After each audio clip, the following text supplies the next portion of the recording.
नमस्कार दोस्तों। आज के पर्टिकुलर वीडियो में हम बात करने वाले हैं जिसे सबने मार्केट का जोकर कहा, जिसे सबने मार्केट का एक तरह से डाउनग्रेडेड पुअर स्टॉक और जाने ना जाने क्या क्या चीज़ें कही।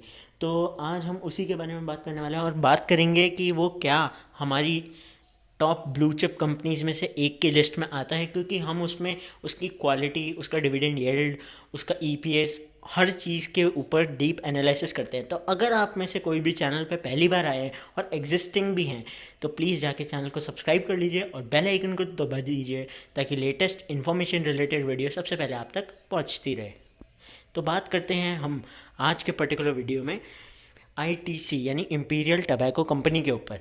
तो इस कंपनी के ऊपर आज हम इसीलिए वीडियो लाए हैं क्योंकि मेरे को क्वार्टर टू का रिजल्ट इसका डाउनग्रेडेड नहीं बल्कि अपग्रेडेड लगा। क्योंकि अगर प्रॉफिट में 20% का लॉस आया है, मतलब प्रॉफिट में 20% प्रॉफिट कम हुआ है, टोटल 100% का प्रॉफिट होता था और अब की बार सिर्फ 20% का प्रॉफिट हुआ है। तो जैसा कि आप सब देख ही सकते हैं, हम आ चुके हैं हमारी आईटीसी के चार्ट्स की तरफ। तो बात करते हैं पिछले एक महीने की। तो महीने भर से हमें पता है कि इसमें बहुत अच्छा खासा मूवमेंट देखने को मिला है, क्योंकि एक अच्छे खासे डाउनफॉल के बाद ये अपनी रिकवरी स्टेज पे है। और साथ ही साथ इसके क्वार्टर टू की भी बात करेंगे तो क्वार्टर टू के रिजल्ट्स भी मेरे हिसाब से ये ओवर परफॉर्म कर गया, क्योंकि इसके जो सिगरेट बिजनेस था, साथ ही साथ इसके जो होटल बिजनेस थे और पेपर इंडस्ट्रीज थी, वो भी अच्छा खासा परफॉर्म नहीं कर पा रही थी। साथ में अगर हम आपको एक और चीज़ बताना चाहते हैं तो वो ये है, नेट प्रॉफिट्स में लगभग पिछले क्वार्टर में यानी क्वार्टर वन में लगभग नेट प्रॉफिट्स में 26.2% का डाउनफॉल मूवमेंट देखने को मिला है। यानी कि प्रॉफिट तो हुआ था लेकिन 74% का ही प्रॉफिट हुआ था, जो कि एक ख़राब बात है। और वो इसलिए हुआ था क्योंकि उसकी जो सिगरेट और होटल, पेपर पैकेजिंग, इन सब बिजनेसेस में इनको अच्छा खासा लॉस लगा था। उस वजह से आईटीसी अंडर परफॉर्मेंस के दौर से गुजर रहा था। साथ ही साथ अगर हम आपको बताना चाहें तो ये चीज़ है कि गवर्नमेंट का स्टेक इस कंपनी में लगभग 28.64% के करीब करीब है। तो ये एक बहुत अच्छी बात भी कह सकते हैं और एक बहुत बुरी बात भी कह सकते हैं, इसीलिए क्योंकि गवर्नमेंट अपना स्टेक कभी बेच भी सकती है और कभी ये कह सकते हैं बढ़ा भी सकती है। तो बढ़ाने पे तो गवर्नमेंट का, अगर गवर्नमेंट ने सोच लिया कि इसमें स्टेक बढ़ाना है तो गवर्नमेंट को अच्छे खासे रिटर्न्स भी मिलते हैं। और साथ ही साथ जो इन्वेस्टर्स हैं, रिटेल इन्वेस्टर्स जैसे कि हम, आप और मैनी अदर, तो उन लोगों को अच्छे खासे रिटर्न्स देखने को मिलते हैं। अगर इसके डिविडेंड की बात करी जाए तो ये लगभग 1015% का डिविडेंड देती है। यानी कि लगभग ईपीएस की बात करें तो 11 के करीब का ईपीएस है इसका और बुक वैल्यू है 50 की। हम बात करें स्टैंड अलोन में, कंसोलिडेशन में अलग रेट्स होती है, वो भी मैं आपको अपनी स्क्रीन पे लेफ्ट साइड में दिख ही रहा होगा। तो अब हम आते हैं इसके चार्ट्स की तरफ। तो पिछले एक दिन में हमें अच्छा खासा डाउनफॉल मूवमेंट, यानी कि कह सकते हैं रिकवरी भी किसकी, मार्जिन्स की रिकवरी देखने को मिली है। क्योंकि जो लोग ने रिजल्ट्स के तौर पे इसको लिया था तो वो लोग जानते तो थे, हम लोग भी जानते हैं कि इसके रिजल्ट्स अच्छे आने वाले हैं, लेकिन हम लोग ये जानते थे प्रॉफिट में थोड़ा सा इसको कमी देखने को मिलेगी, क्योंकि हमें पता था एक लेग पुलर हमेशा हर कंपनी में होता ही होता है। तो ये एक लेग पुलर का काम किया है इनकी 4-5 बिजनेसेस ने, जो कि कोई बड़ी बात नहीं है, हर बड़ी इंडस्ट्रीज़ के साथ ऐसा होता ही रहता है।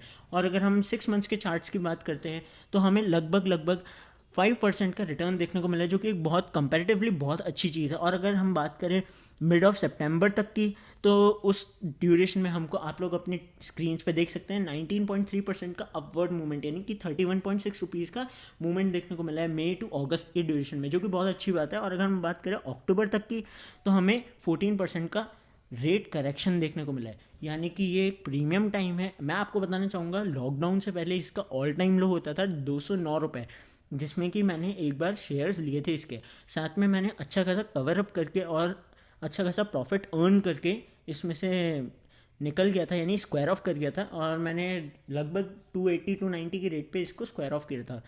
तो मैं आपको ये चीज़ बताना चाहता हूँ कि ये एक प्रीमियम रेट्स हैं और उन पे ये अपने मार्जिन्स निकाल रहा है। साथ में अगर हम बात करते हैं हमारे ईयर ऑन बेसिस की तरफ, तो इसमें अपन को बहुत ज़्यादा लाल निशान देखने को मिल रहा है, यानी कि 28-29% का मार्जिन करेक्शन देखने को मिल रहा है।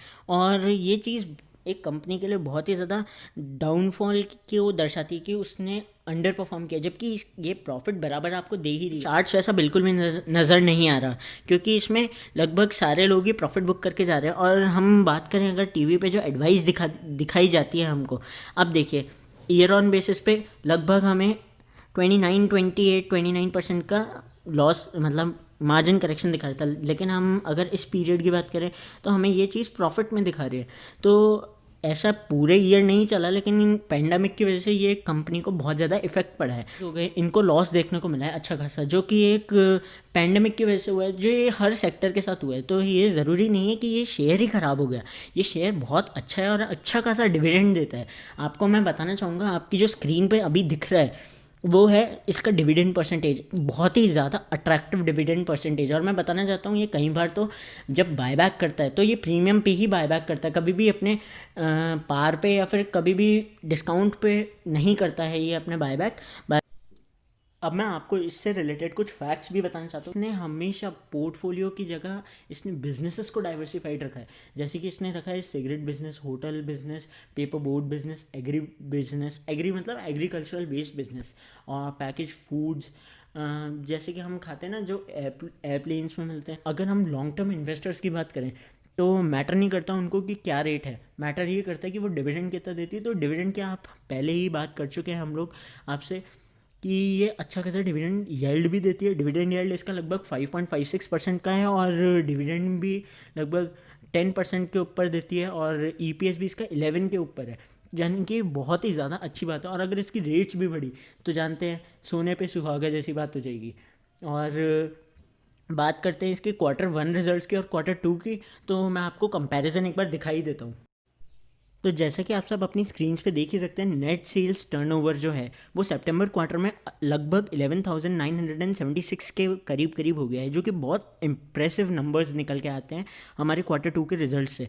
और बात करें हमारे Q1 के रिजल्ट्स की, तो वो थे नेट सेल्स के टर्नओवर के नंबर 8,911.32, जो कि थोड़ा कम है, थोड़ा क्या बहुत ज़्यादा ही कम है, लगभग 3,000 समथिंग का बीच का डिफरेंस है। आप लोग कैलकुलेट कर लीजिएगा। और मार्च क्वार्टर में भी जून से ज़्यादा सेल्स हुई थी, यानी कि देखा जाए तो जून क्वार्टर सबसे पीक पैंडमिक का टाइम था, और पीक पैंडमिक में ये कंपनी ने अंडर परफॉर्म किया। कह नहीं सकते प्रॉपरली अंडर परफॉर्म किया, क्योंकि अदर इनकम्स भी देखी जाए तो जून में ज़्यादा थी जबकि सेल्स कम थी। तो आप लोग ये चीज़ डिफ्रेंशिएट कर सकते। अगर आप लॉन्ग टर्म बेसिस पे सोच रहे हैं तो ये स्टॉक आपके लिए एक तरह से वरदान टाइप साबित होएगा। और अगर आप ट्रेडिंग के बिहाफ पे सोच रहे हैं तो ये स्टॉक से दूर रहिए, मैं तो यही कहूँगा, क्योंकि ये स्टॉक का पता नहीं, ये बहुत धीरे धीरे अपनी वैल्यू बढ़ाता है। यानी कि जैसे आज 1 रुपये बढ़ गया या 2 रुपये बढ़ गया, कल तक 3 रुपये बढ़ गया, तो इसका कोई रेट्स का अता पता नहीं है। तो अगर हम बात करें, आप अगर ट्रेडिंग के तरीके से सोच रहे हैं तो ये स्टॉक आपके लिए बिल्कुल भी नहीं है। ट्रेडिंग के लिए हम एक अलग वीडियो बनाएंगे फिर कभी, जब, लेकिन अभी हमारा इन्वेस्टमेंट वाली सीरीज़ चल रही है तो हम इन्वेस्टमेंट के टिप्स देते हैं। तो जैसे कि हम सब यहाँ पे एक और चीज़ के बारे में बात करते हैं, वो ये है कि मार्च का क्वार्टर भी इस मतलब जुलाई के क्वार्टर से बहुत काफ़ी हद तक अच्छा था, क्योंकि मार्च के पीरियड में अच्छा खासा कोविड का इम्पैक्ट नहीं दिखा था किसी भी कंपनी पे या शेयर मार्केट पे।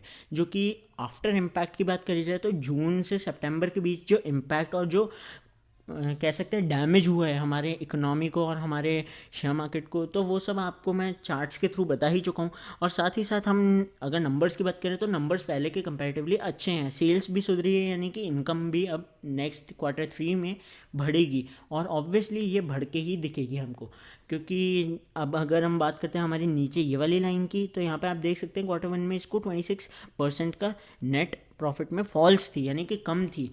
तो अभी तो अच्छा खासा, यानी 6% का राइज़ किया है इसने नेट प्रॉफिट में, और लगभग 80% का इसे नेट प्रॉफिट हुआ है, जो कि अच्छा बल्क नंबर है, और इस जैसी कंपनी के लिए एक बहुत बड़ा नंबर है। और आपको एक चीज़ का और अश्योरेंस देना चाहता हूँ कि ये चीज़ मैंने पर्सनली ट्राई किया। मैं आपको हर वीडियो में कहता हूँ, मैं हर चीज़ पर्सनली पहले ट्राई करता हूँ, उसके बाद ही आप लोगों को सजेस्ट करता हूँ।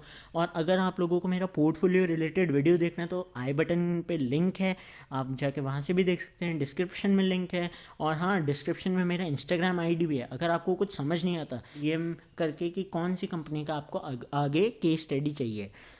तब तक के लिए signing off, stay connected, be safe, bye.